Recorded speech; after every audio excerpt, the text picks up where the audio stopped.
Olá, bem-vindo a mais uma aula da Escola Bíblica Dominical da Quarta Igreja Batista do Rio de Janeiro. Nossa lição de hoje chama-se O Novo Caminho. É a lição número 9 da nossa revista Compromisso e o texto bíblico é Hebreus capítulo 10, dos versículos 19 a 39. E o texto áureo é o versículo 36, que trata sobre perseverança. A versão bíblica usada nesta aula é a Almeida Revista e atualizada. Então, antes da gente começar, vamos fazer uma oração. Então, oremos juntos. Senhor Deus, Pai amado, no nome do Senhor Jesus Cristo, te pedimos orientação, te pedimos sabedoria, entendimento da sua palavra. O que o Senhor gostaria que nós aprendamos hoje, aqui nessa lição? Fala conosco, Senhor, nos ensina. Em nome do Senhor Jesus Cristo. Amém. Bem, antes da gente começar a lição de hoje, vamos fazer uma breve revisão sobre a lição anterior, cujo tema era o sacrifício perfeito de Jesus, que cobria o capítulo 9 todo e uma parte, os 18 primeiros versículos do capítulo 10. Então, foi uma lição bastante extensa, mas para resumir, principalmente a parte mais para o final, a gente pode resumir na questão, o foco foi o sacrifício de Jesus Cristo, que ele é um sacrifício que não se repete, assim como comparando a outros sacrifícios que deveriam estar sempre se repetindo. O de Jesus não, ele é único, ele é perfeito, porque foi sem mácula nenhuma, com tamanha perfeição que somente o sacrifício dele podia ser, e eficaz para sempre. Ou seja, ele cumpre o seu propósito e é para sempre. Não precisa fazer de novamente, foi uma vez e foi perfeito e foi eficaz para sempre. Eu destaco aqui um dos versículos que está nesse trecho, que é o versículo 12 do capítulo 10, que diz assim: Jesus, porém, tendo oferecido para sempre um único sacrifício pelos pecados, assentou-se à destra de Deus. Então, esse versículo resume bem essa questão. Bem, então, na lição de hoje, então ele vai ali até o versículo 18 tratando sobre isso, fala sobre o perdão dos pecados. E aí, então, começa a nossa lição, que trata, então, do novo caminho. Então, a gente começa com esses dois versículos, o 19 e o 20 lá do capítulo 10. E que diz assim, você pode acompanhar aqui comigo. Então, diz assim: Tendo, pois, irmãos, intrepidez para entrar no Santo dos Santos, pelo sangue de Jesus, pelo novo e vivo caminho que ele nos consagrou pelo véu, isto é, pela sua carne, ou seja, por ele próprio. Então aqui, parece que ele está meio mudando de assunto, mas ele está fazendo uma relação com que os outros versículos, os primeiros versículos do capítulo 10. Porque nesse versículo 19 tem aí um pois. Né?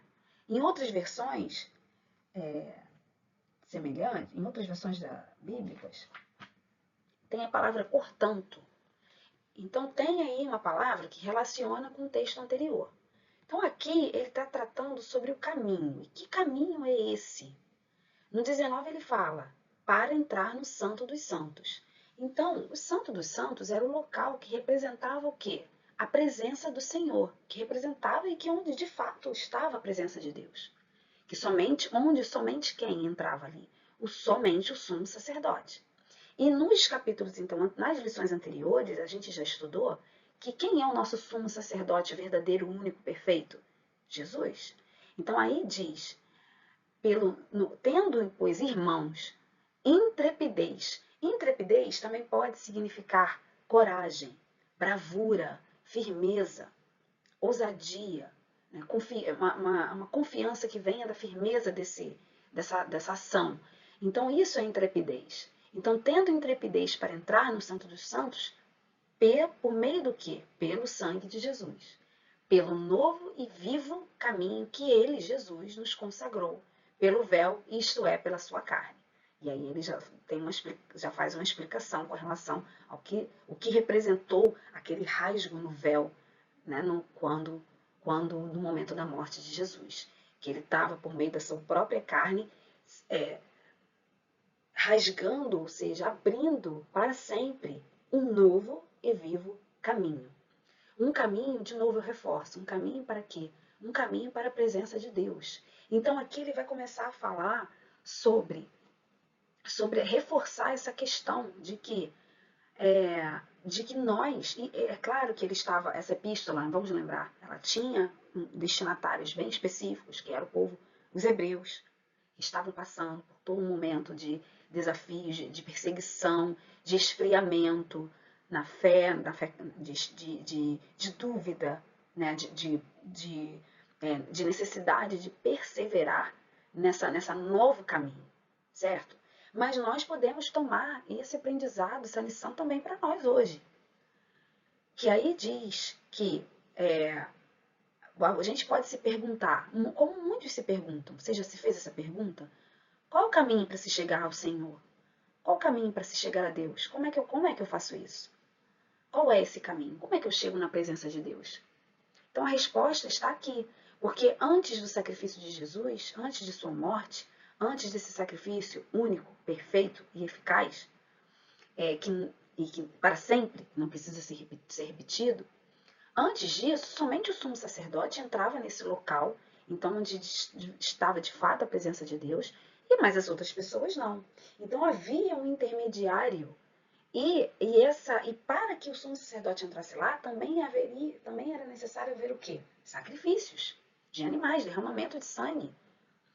Então aqui ele está dizendo que isso não é mais necessário. Primeiro ele já no capítulo anterior, nos versículos anteriores, ele reforçou dizendo, Jesus fez o sacrifício final, o perfeito e eficaz. Não precisa mais. E além disso, com isso, ele está lembrando aqui que o que dizem os evangelhos? O que diziam? Como é que eles se converteram a Jesus? O que eles ouviram sobre ele? De que o véu se rasgou, de que Jesus abriu um novo e vivo caminho. É isso, certo? Bem, mas aí ele vai continuar. Esse novo caminho, ele tem desafios. Sim, Jesus mesmo disse, tereis aflições, mas tem bom ânimo, eu venci o mundo. Jesus disse, tereis aflições. Então, aqui nesses próximos versículos, do 21 ao 25 principalmente, ele vai falar sobre os desafios desse novo caminho. Então, vamos ler juntos. Então, lá no 21 ele começa, e tendo grande sacerdote sobre a casa de Deus, aproximemo-nos com sincero coração, em plena certeza de fé. Requer fé, sim. Requer um coração sincero. Tendo o coração purificado de má consciência e lavado o corpo com água pura. No 23, guardemos firme a confissão da esperança, sem vacilar, pois quem fez a promessa é fiel. Então é preciso ter firmeza nessa confissão, firmeza nessa decisão, sem vacilar, confiando nessa promessa de que quem fez a promessa é fiel. A gente viu lá em uma lição anterior, essa questão da fidelidade, da promessa do Senhor ser imutável. No 24, consideremos-nos também uns aos outros, para nos estimularmos ao amor e às boas obras, ou seja, se apoiem, vocês precisam se apoiar, vocês precisam se unir, porque se unindo, os desafios ficam um pouco mais fáceis, ou menos complicados. Né? Não passe por isso sozinho. Ele diz, para nos estimularmos ao amor e às boas obras. Então, que precisamos também não ficar só entre nós. Fazer, o que são essas boas obras? Boas obras com relação aos outros. A nossa revista, inclusive, em um trecho, o autor da revista fala no conteúdo acerca da pregação também do Evangelho, né? De que isso precisa ser dito, não guarde isso para você, isso precisa ser falado, a palavra do Senhor precisa ser pregada, as pessoas precisam conhecer sobre Jesus, o que ele fez, não é preciso mais nenhum tipo de regra, ou de lei, ou de sacrifícios, de que Jesus fez tudo. E basta nós segui-lo, crer nele, confessarmos, crermos de todo o coração e buscarmos estar nesse caminho. Mesmo não sendo fácil. Mas ele já fez o que era o mais difícil. Ele fez, na verdade, o que era o impossível para nós. Bom, aí no 25, não deixemos de congregar-nos. Então, Você que está assistindo esse vídeo aqui por meio da internet, então que bom que a gente tem esse recurso, né? Que bom que a gente tem recursos hoje de tecnologia para nos comunicarmos à distância, para o caso de que não podemos nos deslocar, não podemos nos deslocar, estamos em viagem, estamos em outra cidade, estamos com algum problema de deslocamento e termos acesso aos cultos, às aulas aqui da EBD como esta. Isso é muito bom, isso é maravilhoso. Mas, olha o que esse versículo 25, ele é um alerta também para nós hoje. E lá naquela época, eles não tinham nada disso, né? Não tinham esses recursos que nós temos. Então, vamos ler o 25. Não deixemos de congregar-nos, como é costume de alguns. Antes, façamos, ou seja, ao invés disso, façamos admoestações, e tanto mais quanto vedes que o dia se aproxima. Então, vamos refletir um pouco aqui sobre essa questão. Se lá atrás, quando essa epístola aos Hebreus foi escrita, esse escritor, ele já disse lá, que nós, está dizendo aos Hebreus, não deixemos de nos congregar, precisamos desse momento, precisamos dessa rotina de estar em congregação. E ali ele já está dizendo um alerta, já tinham pessoas fazendo isso, né? Porque ele diz como era costume de alguns, ou seja, já tinha gente já acostumada a fazer isso. E ele está alertando. Não, ao invés disso, façamos admoestações e tanto mais, olha o detalhe do final, e tanto mais quanto vedes que o dia se aproxima. Então, se lá atrás eles já estavam pensando, fazendo admoestações, precisando estar reunidos e lembrar um ao outro de que o dia se aproxima, de que o que esse dia se aproxima? É o retorno de Jesus. Isso é o dia se aproxima. Então, se lá atrás eles já tinham essa preocupação da importância de estar junto e lembrar um ao outro, porque isso reforça a esperança um dos outros, de se lembrar, olha, estamos passando por esses desafios, não podemos vacilar, precisamos estar firmes. Mas vamos nos lembrar que um ao outro, o dia se aproxima, Jesus vai voltar, então vamos persistir, vamos perseverar. Continuando, aí agora, a partir nesse trecho do 26 ao 31, vem mais um daqueles trechos bem duros dessa epístola de Hebreus, em que, mais uma vez, como já vimos em lições anteriores, em especial lá no capítulo 6, né, ele vai tratar novamente sobre o pecado deliberado. Então aqui ele deixa claro ali no 26, porque se vivermos deliberadamente em pecado. Então, vamos fazer aqui novamente uma reflexão nessa questão. Pecado todos nós cometemos. Mas existe aqui um fator importante de ser destacado, que é o pecado deliberado. É escolher pecar deliberadamente, conscientemente, certo? Então aqui, o que acontece então nesse caso? O que acontece quando se age dessa forma? Então ali ele mais uma vez, assim como ele já trouxe essa epístola de Hebreus, ela é bastante dura com relação a isso, porque com certeza aqueles leitores, os destinatários dessa carta precisavam ouvir isso como um alerta, né? Muito sério, e também para todos nós, também para todos que têm acesso a essa palavra. Então vamos buscar, mais uma vez, entendimento do Senhor com relação a isso. Vamos ler juntos. Porque se vivermos deliberadamente em pecado, depois de termos recebido pleno conhecimento da verdade.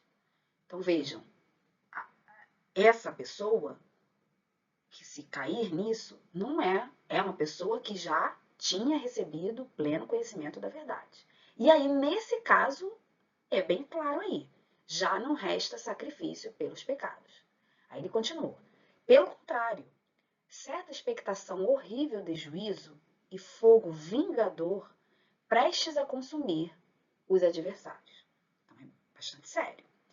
No 28, sem misericórdia, morre pelo depoimento de 2 ou 3 testemunhas quem tiver rejeitado a lei de Moisés. Aí ele vai comparar de novo como esse escritor de Hebreus faz isso várias vezes, desde o primeiro capítulo, vamos lembrar. Ele está o tempo todo comparando doutrinas, pilares, convicções que eles tinham enquanto seguiam o judaísmo. Então, uma delas, principal, qual era? A lei de Moisés. Então, ele diz, ó, na lei de Moisés, como é que era? Tá lá. Sem misericórdia, morre pelo depoimento de 2 ou 3 testemunhas quem tiver rejeitado a lei de Moisés. Aí no 29. Ele vai comparar. Se na lei de Moisés era assim, e quanto mais quem por um pecado deliberado após o pleno conhecimento da verdade. Então, aí vai no 29. De quanto mais severo castigo julgais vós será considerado digno? Ele vai perguntar, tá? A frase é grande, mas é uma pergunta, lá o ponto de interrogação no final. Então ele vai questionar, uma pergunta que ele vai lançar, né? Uma pergunta retórica. Se na lei de Moisés era assim, então ele vai perguntar, de quanto mais severo castigo julgai vós, o que vocês acham? Ele está quase perguntando isso. O que vocês acham então disso? Será considerado digno aquele que calcou aos pés o Filho de Deus e profanou o sangue da aliança, com a qual foi santificado, e ultrajou o Espírito da graça. Então vejam, você que está, meu irmão, minha irmã, você que está assistindo esse vídeo, eu não sei onde você está, de onde você é, talvez você esteja aqui aprendendo, lendo pela primeira vez essa palavra, então eu sugiro que você leia, reflita sobre tudo isso e peça orientação ao Senhor, para que você tenha entendimento com relação a isso, né? Todos nós devemos fazer isso. Então, eu acho que a gente pode concordar que o que ele está citando aqui é uma coisa muito grave. Vamos ler de novo. Calcou aos pés o Filho de Deus, profanou o sangue da aliança com o qual foi santificado e ultrajou o Espírito da graça. Então, isso é viver deliberadamente. Isso é a consequência do que ele fala lá no versículo 26. Se vivermos deliberadamente em pecado. Aí ele vai, então, perguntar se, para quem tinha rejeitado a lei de Moisés, morria sem misericórdia pelo depoimento de 2 ou 3 testemunhas, que dirá quem faz tal coisa, como diz o versículo 29. Aí no 30, ora, nós conhecemos aquele que disse, a mim pertence a vingança, eu retribuirei. E outra vez o Senhor julgará o seu povo. Aí ele diz, é quase um desabafo esse 31, né? Horrível coisa é cair nas mãos do Deus vivo. Então que possamos todos ter esse trecho, não só esse, mas com os outros de Hebreus, como um alerta da importância de estar atento a isso, a estar atento ao pecado, a estar buscando o perdão, de estar confessando ao Senhor em oração. A nossa revista traz aqui alguns textos que advertem acerca da apostasia, porque existe uma polêmica muito grande com relação a essa questão de que uma vez salvo para sempre? Sim, não? Como é que é isso? Então, isso aqui não sou eu que estou dizendo, eu novamente insisto, busque orientação do Senhor, busque entendimento, leia, cada um de nós, possamos ler e buscar o entendimento do Senhor nessa questão. Mas eu gostaria de ressaltar aqui que a nossa própria revista fez um apanhado de alguns textos que advertem acerca da apostasia. Eu enumerei aqui nesses slides, você pode procurar depois e ler na sua Bíblia, num outro momento. Tem vários aqui, né? E eu destaquei apenas um, para nós lermos juntos, que está em Mateus 10, 22, e diz assim, sereis odiados de todos por causa do meu nome, dizia Jesus. Aquele, porém, que perseverar até ao fim, esse será salvo. Então, é que perseverar até ao fim. Mais uma vez eu destaquei esse versículo porque ele também trata sobre a perseverança, assim como o nosso texto áureo de hoje, da lição de hoje, certo? Vamos lembrar o que é apostasia. Apostasia significa renúncia, mas veja, é uma decisão de renunciar, uma renúncia, uma renegação, é um afastamento total e completo, mas consciente, é decidir fazer isso, certo? É isso. Vamos seguir. Bem, então estamos chegando perto do final dessa lição. Aqui nesses 3 versículos, o escritor, esse autor dessa epístola, ele faz um apelo ao passado. Ele começa ali, ó, lembrai-vos, porém, dos dias anteriores. Então vamos lembrar do que vocês já passaram.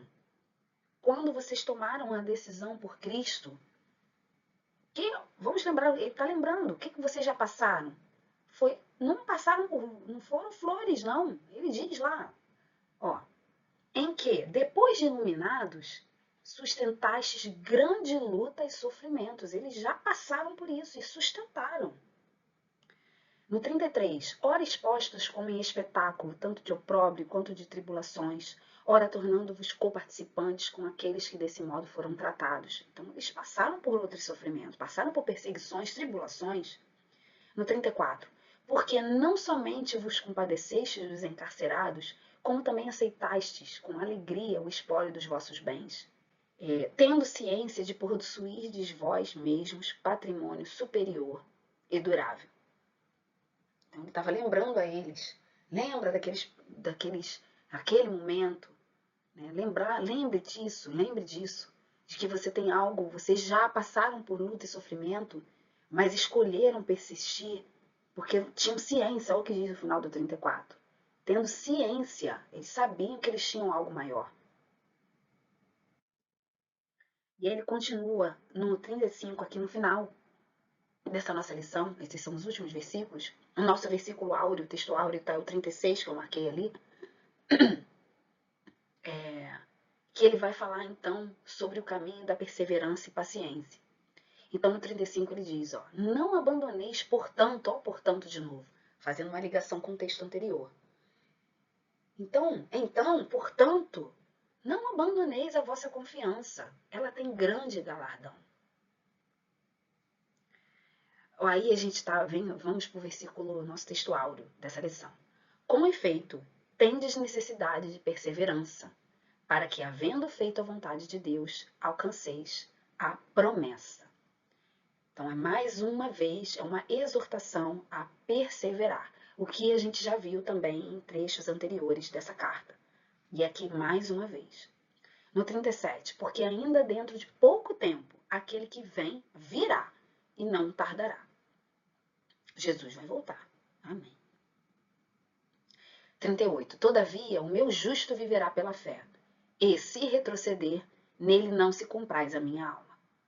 Nós, porém, não somos dos que retrocedem para a perdição. Somos, entretanto, da fé para a conservação da alma. Ou seja, nós perseveramos, vamos perseverar.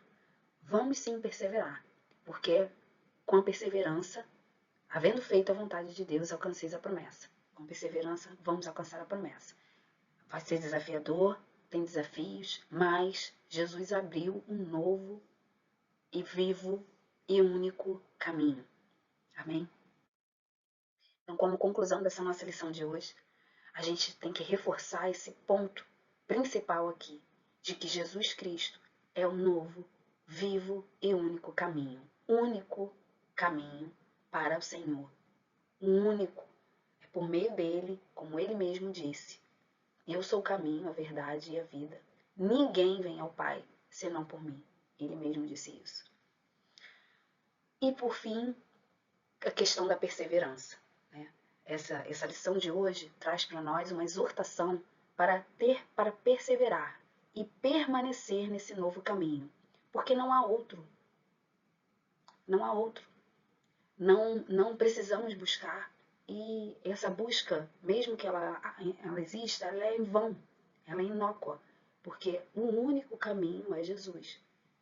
E ele é o novo, vivo e único caminho.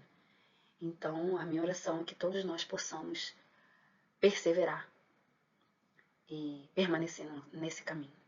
Em nome de Jesus. Deus abençoe a todos.